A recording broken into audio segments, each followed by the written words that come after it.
Friends, আমি শ্রাবন্তী। তোমরা দেখছো বেঙ্গলি ফিউশন। একটা নতুন তাজা ফ্রেশ ব্লগ নিয়ে তোমাদের সামনে চলে এসেছি। গুড মর্নিং বন্ধুরা। দেখো সকাল হয়ে গেছে, তার সাথে কিন্তু হালকা পাখির আওয়াজ পাচ্ছি। এবং এই পাখির আওয়াজটা সবচেয়ে বেশি হয় যখন একেবারে ভোরবেলায় উঠি তখন। আর যদি একটু দেরি হয়ে যায় তখন পাখির আওয়াজ অত বেশি থাকে না, কিন্তু তবু একটা নতুন ফ্রেশ হাওয়া মুখের ওপর সামনে ঝাপটা মারে আর কি। যখন বিশেষ করে মুখ ধোয়ার পর যখন আমি বারান্দায় যাই টাওয়েল বা কিছু নিয়ে এবং দেখি আকাশের নীল আকাশটা, আমার ভালো লাগে বেশ। তার সঙ্গে শিমুল গাছের পাতার ফাঁক দিয়ে একটু দু একটা গাড়ি চলাচল করে, মানুষজন যাতায়াত করে, মানে কাজে যায় আর কি। তো এই দৃশ্যগুলো একটা অদ্ভুত রকমের একটা এনার্জি দেয়। তো আবার শুরু করতে হয় নিজের কাজে। তো দেখো সকালবেলায় বিছানাটা গুছিয়ে নিয়েছি, আর বিছানা গোছাতে গোছাতে তোমাদের একটা কাহিনী বলছি। সেটা একটা টিচারের গল্প। একটা স্কুল টিচার, সে ভালোই পেমেন্ট পেত এবং খুব ভালো করে সে স্কুলে পড়াতো এবং ব্যাচেও প্রচুর পড়াতো এবং বৃদ্ধা মায়ের সাথে থাকতো। তো মা একটা টাইমে মেয়েকে ছেড়ে চলে যায়।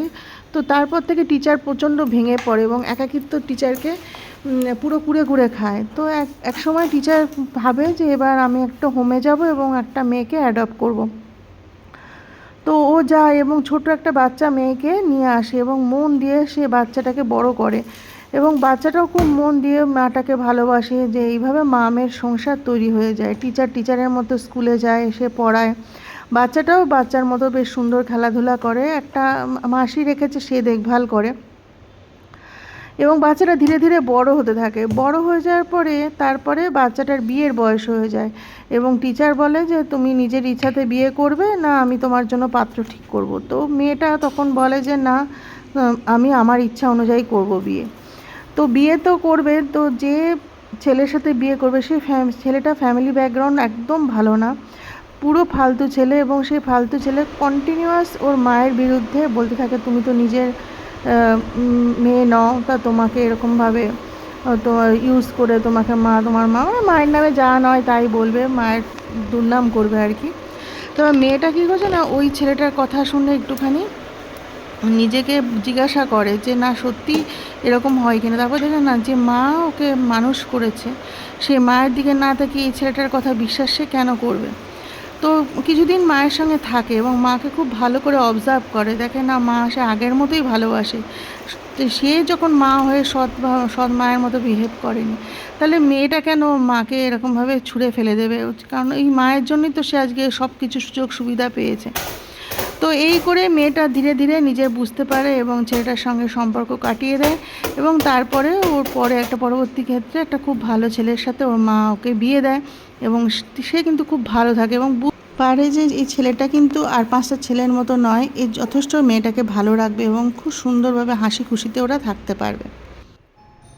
মেয়েটা খুব বুদ্ধিমান ছিল এবং মেয়েটা কিন্তু ঠিকভাবে বুঝতে পেরেছিল যে কখন বেরিয়ে আসতে হবে। যদি মেয়েটা বোকা থাকতো, ছেলেটাকে বুঝতে না পারতো, তাহলে হয়তো আজকে তার মায়ের সাথে কোনো সম্পর্ক থাকতো না।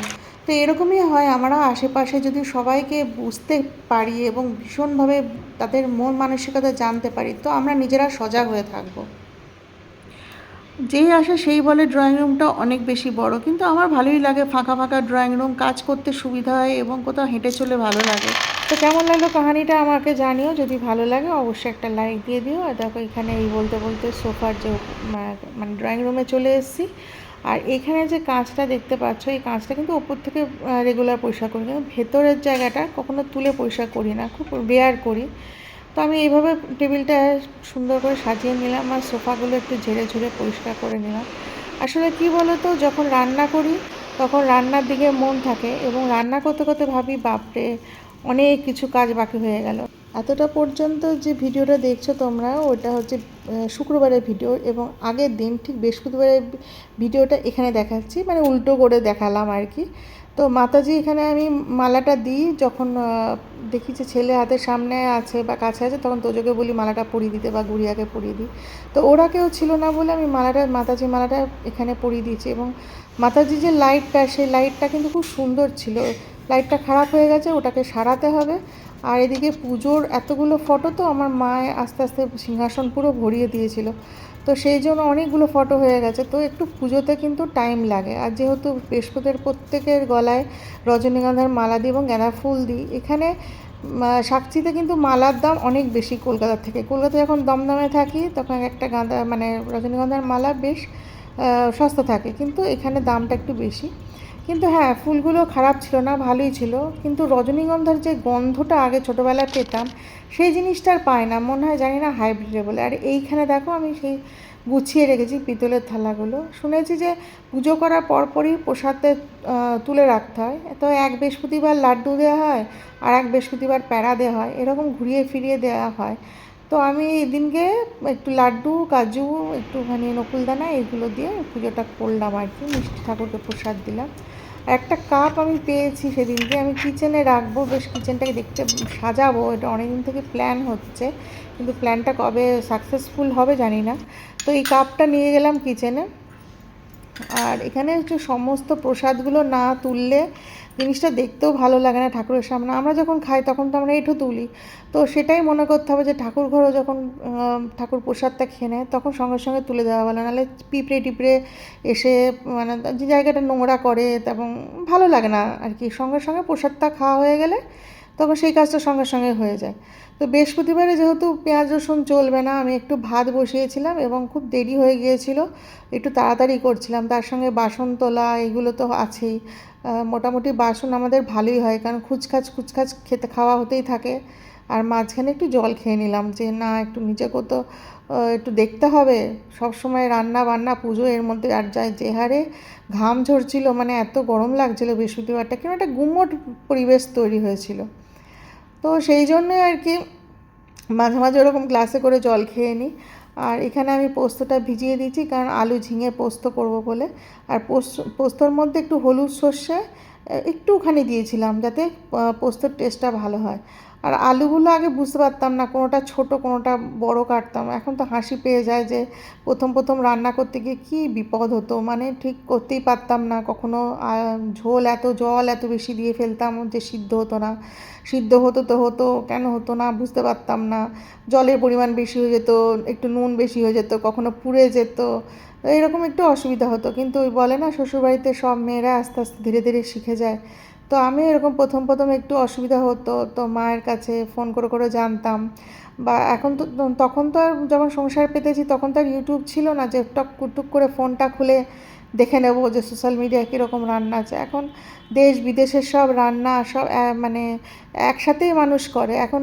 জানো বিদেশিরা কত সুন্দর মুসুরির ডাল ওরা খেতে শিখেছে, কাঁঠাল খেতে শিখেছে।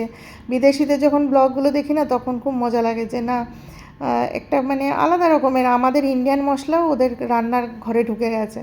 আর ওদেরও তো কিছু কিছু আমরা ফলো করি, যেমন পিৎজা বানাই, ইতালিয়ান খাবার, এরকম সব আর কি। তো দেখো আলু পোস্তটা করে দিয়েছিলাম। আলু পোস্ত দিতে গেলে যখনই সর্ষের তেল দিই লাস্টে মায়ের কথা মনে পড়ে যায়। মা বলে যে আলু পোস্তে লাস্টে একটু সর্ষের তেল দিতেই হয়, নাহলে গন্ধটা ভালো লাগে না। আর এখানে অনেক আমগুলো এমনি মাটিতেই ছিল কদিন, আলু পেঁয়াজ এইগুলো তো রাখা আছে ঠিকঠাকভাবে। আমার এই বাস্কেট দুটো খুব প্রিয় জানো তো। যখনই সৃজা কিনে দিয়েছিল অনলাইন থেকে তখন থেকে আমার খুব ভালো লাগে। তো মুগের ডাল, পটল ভাজা, আর একটু আম কেটে দিয়েছিলাম। আর এইসব, আর দেখো না আস্তে আস্তে দেখো কীরকম ঘোর অন্ধকার হয়ে যাচ্ছে, অথচ কখনো বৃষ্টি হবে কখনো বৃষ্টি হবে না। তো সেসব আর অপেক্ষা করে লাভ নেই, আমাদের কাজগুলো তো করে যেতেই হবে। তো আমি যে কোরিয়ান ড্রামাটা স্টার্ট করেছিলাম ওটা লাইটার অ্যান্ড প্রিন্সেস বলে, এরকম টাইপের, আমার টাইটেলটা ঠিক মনে নেই। তো ওটা খুব ভালো। আর এখানে আমি দিয়ে দিলাম যে জিরে আর রাই ফোড়ন দিলাম, শুকনো লঙ্কা। তো যাই হোক, ওখানে হিরো হিরোইনের গল্পটা আর কি, একটা কলেজ লাইফের গল্প, বেশ ভালো লাগে, খারাপ লাগে না। যদিও আমি একদিনে সবটা শেষ করি না, ধীরে সুস্থে একটু শেষ করি। কোরিয়ানদের আমার সবই ভালো লাগে, শুধু ওদের খাবারটা একদম ভালো লাগে না, এমন ননভেজগুলো মানে একদম ভালো লাগে না, দেখি কেমন একটা ঘেন্না ঘেন্না লাগে। তো ভাত আছে দেখো, ডাল আছে, আলু ঝিঙে পোস্ত আছে, পটল ভাজা, পাঁপড় ভাজা, এইগুলোই দিয়েছিলাম। সব কাজ কমপ্লিট হয়ে গেল, পুজো, স্নান, রান্না, খেতে দেওয়া। গুড়িয়া ঠিকই বলেছিল, যখন গুড়িয়াকে বললাম আমি পারছি না, এসি ঘরে নিয়ে আয় তুই, আলু কাটবো, ঝিঙে কাটবো এইগুলো। আমি বললাম যে 3খানা ঝিঙে 2টো আলু নিয়ে আয়, বললো না না অত লাগবে না, অল্প করো তরকারি। আমার সত্যিই তো মনে পড়ে গেল তখন যে পনিরটা বাকি আছে, রাতে পনির বানাবো। তো ওই জন্যই আমি বললাম তা তুই ঠিকই বলেছিস, মানে একবেলা তরকারি একবেলাতেই খতম হয়ে যাবে, রাতে আবার পনির দিয়ে কিছু বানাবো, বা লুচি করতে পারি, কিংবা এই গরমে লুচি খাবে এখানে জানি না, কিছু না হলে রুটি পনিরের তরকারি তো করাই যায়।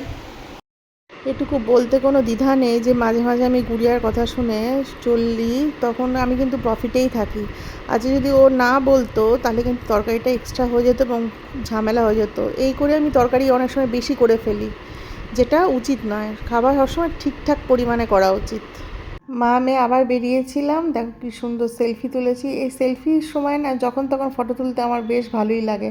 আর পাশে একটা মেয়েদের গ্রুপ ছিল, অচেনা আর কি, ওরাও বসেছিল। তো যাই হোক, আমি সিজার যখন ফটো তুলছি তখন ও বলছে, মা তুমি যেই ফটো তুলবে আর সঙ্গে সঙ্গে কারেন্ট অফ, মানে কারেন্ট বলছি, সিনেমা চালু হবে তো অফ হয়ে যাবে।